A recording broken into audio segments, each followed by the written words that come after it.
ہوتی کہ وہ بنی اسرائیل کے درمیان سے گزرتا اور اس کے ساتھ کنیزیں ہوتی جو سفید کھچروں پر بیٹھتی تھیں۔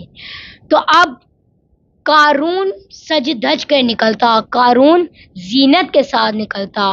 اب جو لوگ دیکھ رہے ہوتے تھے وہ حسرت سے کہتے تھے، قال الذین، وہ لوگ کہتے تھے، یریدون الحیات الدنیا، جو حب دنیا رکھتے تھے، جو دنیا کی محبت رکھتے تھے، وہ کہتے تھے یا لیتا، ای کاش، لانا ہمارے لیے بھی ہوتا، ای لانا، یا لیتا، یا لیتا، ای کاش، لانا ہمارے لیے بھی ہوتا، ما اوتیا، جو عطا کیا، ما اوتیا قارون، جو قارون کو عطا کیا۔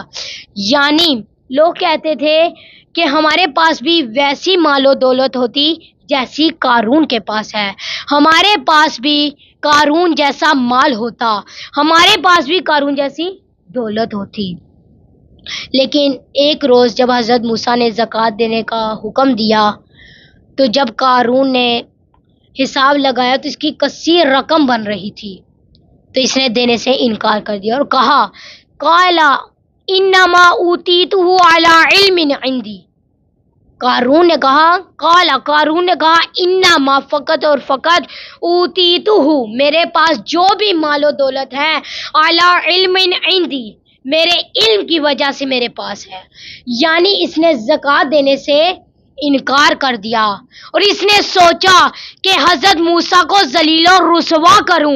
اس نے حضرت موسیٰ کی مخالفت کی اور بنی اسرائیل کے بڑے بڑے دولت مند لوگوں کے سامنے آ کر کہا کہ اے لوگو، موسیٰ یہ چاہتا ہے کہ وہ تم سے تمہاری دولت لے لے، اس نے تمہیں نماز کا حکم دیا، تم نے قبول کیا، کیا تم میں سے کوئی برداشت کرے گا کہ وہ تم سے تمہاری دولت لے لے؟ اب دولت کا نشہ، دولت کا غرور، دولت کا عشق اس کو اس حد تک لے گیا کہ اس نے سوچا کہ وہ حضرت موسیٰ کی مخالفت کرے، حضرت موسیٰ پر الزام لگائے، میں مقابلہ کروں۔ اس نے سوچا کہ میں کیسے مقابلہ کروں، تو اس نے ایک عورت کو اپنے ساتھ ملایا اور اسے مال و دولت کی تھیلیاں دی اور کہا کہ تم نے حضرت موسیٰ پر بدکاری کا الزام لگانا ہے۔ تو اس عورت نے جب وہ تھیلیاں لی اور دوسری طرف قارون حضرت موسیٰ کے پاس گیا اور کہا کہ آپ ہمیں الہی احکام سنائیں، تو حضرت موسیٰ جب منبر پر گئے اور کہا کہ اے لوگو، اللہ سے ڈرو، اللہ کی اطاعت کرو، اللہ کی عبادت کرو، نماز قائم کرو، غلط کام نہ کرو اور نہ ہی بدکاری کرو۔ تو لوگوں نے کہا کہ اے موسیٰ، یہ حکم آپ کے لیے بھی ہے؟ تو حضرت موسیٰ نے کہا، جی یہ حکم میرے لیے بھی ہے۔ تو لوگوں نے کہا کہ یہ عورت شکایت لے کر آئی ہے کہ آپ نے غلط کام کیا ہے۔ تو حضرت موسیٰ نے کہا کہ میں نے کون سا غلط کام کیا ہے؟ تو لوگوں نے کہا کہ یہ عورت کہتی ہے کہ میں خود گواہی دیتی ہوں کہ حضرت موسیٰ نے غلط کام کیا ہے۔ تو حضرت موسیٰ نے کہا کہ یہ عورت خود بولے۔ تو وہ عورت جو مجبور تھی، جو دولت لے کر حضرت موسیٰ کے خلاف بولنے لگی، تو جب اس نے حضرت موسیٰ کی ہیبت دیکھی تو ایک مرتبہ کانپ گئی اور کہا کہ اے موسیٰ، میں بہت گناہ گار ہوں، میں بدکارہ ہوں، میں نیک خاتون نہیں ہوں، مجھے بدکارہ دیکھ کر یہ کام دیا گیا ہے کہ میں آپ کے خلاف الزام لگاؤں۔ میں جتنی بھی گناہ گار ہوں، میں جتنی بھی بدکارہ ہوں، لیکن میں آپ کے خلاف نہیں بولوں گی۔ تو اس عورت نے کہا کہ اس وقت تو میں نے مال و دولت کی محبت میں پیسے وصول کر لیے، لیکن اب میں گواہی دیتی ہوں کہ آپ نے ایسا کام نہیں کیا۔ اب میں اپنے گناہوں کی معافی مانگتی ہوں کہ آپ نے ایسا کام نہیں کیا۔ تو میری بہنوں، ایسے موقع پر وہ عورت جو بدکارہ تھی، جو گناہ گار تھی، جو نیک خاتون نہیں تھی، خدا نے اس کے گناہ معاف کر دیے، خدا نے اس کے تمام گناہ معاف کر دیے، اور وہ قارون جو مومنین کی سب میں بیٹھتا تھا، جو حضرت موسیٰ کا رشتہ دار تھا، جو توریت کا علم جانتا تھا، اس پر عذاب پروردگار آ رہا تھا۔ فَخَسَفْنَا بِهِ وَبِدَارِهِ الْأَرْضَ، فَخَسَفْنَا پس ہم نے ڈھانس دیا، پس ہم نے دفن کر دیا، پس ہم نے غرق کر دیا بِهِ قارون کو، وَبِدَارِهِ الْأَرْضَ زمین میں، یعنی بے شک ہم نے قارون کو اس کے مال و دولت کے ساتھ زمین میں ڈھانس دیا، ہم نے زمین میں دفن کر دیا، ہم نے زمین میں غرق کر دیا۔ یعنی خداوند متعال فرماتا ہے کہ وہ مال و دولت جو قارون کی شان و شوکت بنی ہوئی تھی، اس کے ساتھ ہم نے زمین میں اس کو ڈھانس دیا، اس کے مال و دولت کے ساتھ، اس کے گھر کے ساتھ اسے زمین میں غرق کر دیا، زمین نے اسے نگل لیا، یہ ملیا میٹ ہو گیا، زمین بوس ہو گیا۔ تو اب وہ لوگ جو دیکھ کر کہتے تھے یا لیتا، اے کاش لانا ہمارے پاس بھی ہوتا ما اوتیا، جو دولت ہے قارون کے پاس، جو کہتے تھے کہ اے کاش ہمارے پاس بھی قارون جیسی دولت ہوتی، تو ایک مرتبہ وہ خدا کا شکر کرنے لگے اور کہنے لگے اے میرے پروردگار، ہم اس پر ہی راضی ہیں جو تو نے ہمیں عطا کیا، اور ہم شکر کرتے ہیں کہ اللہ نے ہمیں قارون جیسی دولت نہیں دی۔ جب انہوں نے قارون کا انجام دیکھا تو انہوں نے پروردگار کا شکر ادا کیا کہ اے میرے پروردگار، تو نے ہمیں مال و دولت، ہمیں قارون جیسا مال نہیں دیا، کیونکہ اللہ تعالیٰ فرماتا ہے فَخَسَفْنَا بِهِ وَبِدَارِهِ الْأَرْضَ، ہم نے زمین میں قارون کو اور اس کے گھر کو زمین میں غرق کر دیا، ہم نے زمین میں دفن کر دیا۔ اب جو دیکھنے والی چیز ہے، اب جو دیکھنے کی چیز ہے وہ یہ ہے کہ فرعون کہاں غرق ہوا۔ فرعون وہ دریائے نیل جسے صبح شام دیکھتا تھا، جسے اپنے گھر کی زینت سمجھتا تھا اور خوش ہوتا تھا کہ یہ میرے گھر کے آگے سے گزرتی ہے، تو جب عذاب پروردگار آیا تو وہ اسی پانی میں غرق ہو گیا۔ اب لوگ دیکھ کر کہتے تھے کہ یہ عجیب بات ہے کہ فرعون دریائے نیل کی موجوں میں غرق ہو گیا اور قارون اپنے مال و دولت جو اس کی زینت بنی ہوئی تھی اس کے ساتھ غرق ہو گیا۔ تو قارون اور اس کے ساتھی اس پانی میں غرق ہوئے جو زندگی کا عظیم سرمایہ تھا، جو زندگی کا عظیم سرمایہ تھا، اس پانی میں غرق ہو گیا۔ وہ دریائے نیل جو زندگی کا عظیم سرمایہ تھا، فرعون اپنے ساتھیوں کے ساتھ وہاں غرق ہو گیا، اور وہ قارون اس مال و دولت کے ساتھ غرق ہوا کہ جو اس کے گھر کی زینت بنی ہوئی تھی۔ اس لیے تو پروردگار نے فرمایا، اللہ تعالیٰ سورہ انعام میں ارشاد فرماتا ہے، جو کہ سورہ انعام قرآن مجید کا سورہ نمبر 7 ہے اور اس کی آیت نمبر 11 ہے۔ اللہ تعالیٰ اس میں فرماتا ہے سیرو فی الارض، سفر کرو، سیر کرو، تفریح کرو، فی الارض زمین میں۔ خدا فرماتا ہے سیرو فی الارض، زمین میں سفر کرو، سیرو فی الارض کیف کان عاقبۃ للمکذبین۔ خدا فرماتا ہے، معذرت کے ساتھ خدا فرماتا ہے سیرو فی الارض، زمین میں سفر کرو، سیرو فی الارض ثم انظروا، اور پھر دیکھو، عبرت حاصل کرو، عبرت کی نگاہ سے دیکھو، دیدہ عبرت حاصل کرو، کیف کانا، کہ کیا ہوا، عاقبۃ المکذبین، جھوٹوں کا انجام کیا ہوا۔ یعنی خداوند متعال فرماتا ہے کہ زمین میں سفر کرو اور پھر دیکھو جھوٹوں کا انجام کیا ہوا۔ ایک جگہ اور خدا فرماتا ہے العاقبۃ للمتقین، کہ خیر کا انجام متقین کے لیے ہے، خیر کا انجام سچوں کے لیے ہے۔ یعنی خداوند متعال فرماتا ہے کہ زمین میں سفر کرو اور پھر دیکھو کہ جھوٹوں کا انجام کیا ہوا اور سچوں کا انجام کیا ہوا۔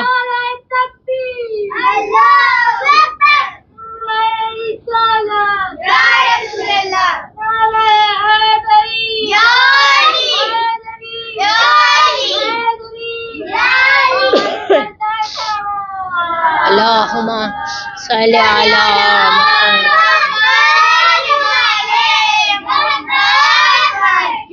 یعنی خداوند متعال فرماتا ہے کہ زمین میں سفر کرو اور پھر دیکھو کہ جھوٹوں کا انجام کیا ہوا اور سچوں کا انجام کیا ہوا.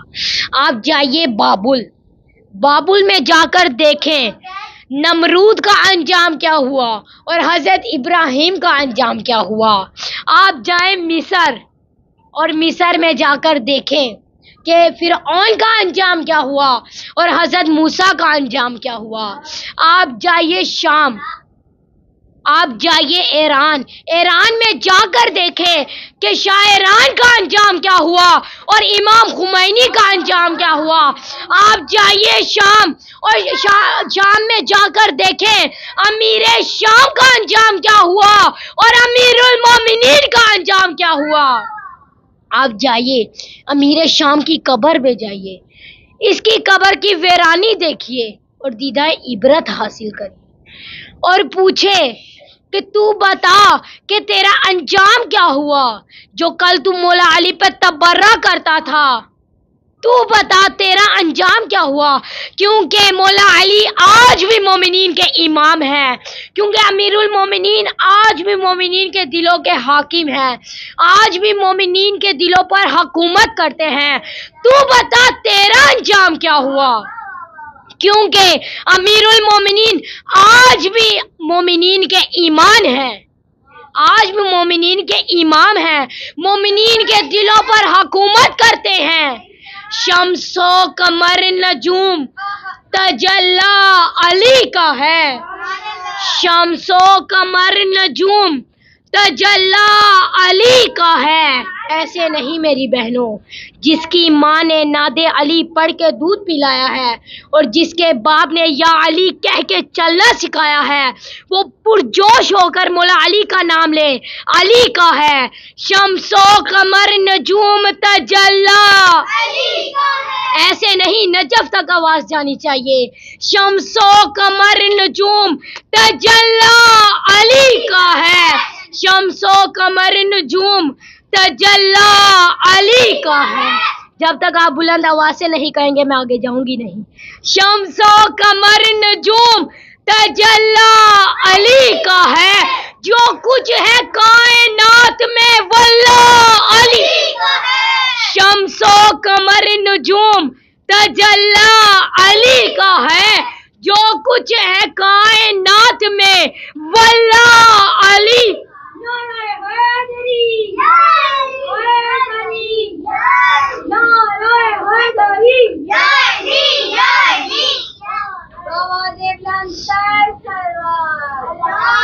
اللہم صلی علی محمد وعلی محمد. شمس و قمر نجوم تجلی علی کا ہے. جو کچھ ہے کائنات میں واللہ علی. اتری جو ذوالفقار تو بولے رسول حق، اتری جو ذوالفقار تو بولے رسول حق. عرش بری پہ اسلحہ خانہ علی کا ہے. شمس و قمر نجوم تجلی علی کا ہے. جو کچھ ہے کائنات میں واللہ علی کا ہے. اتری جو ذوالفقار تو بولے رسول حق، اتری جو ذوالفقار تو بولے رسول حق. عرش بری پہ اسلحہ خانہ علی کا ہے. منظر فضائے دہر میں سارا علی کا ہے. منظر فضائے دہر میں سارا علی کا ہے. جس سمت دیکھتی ہوں نظارہ علی کا ہے.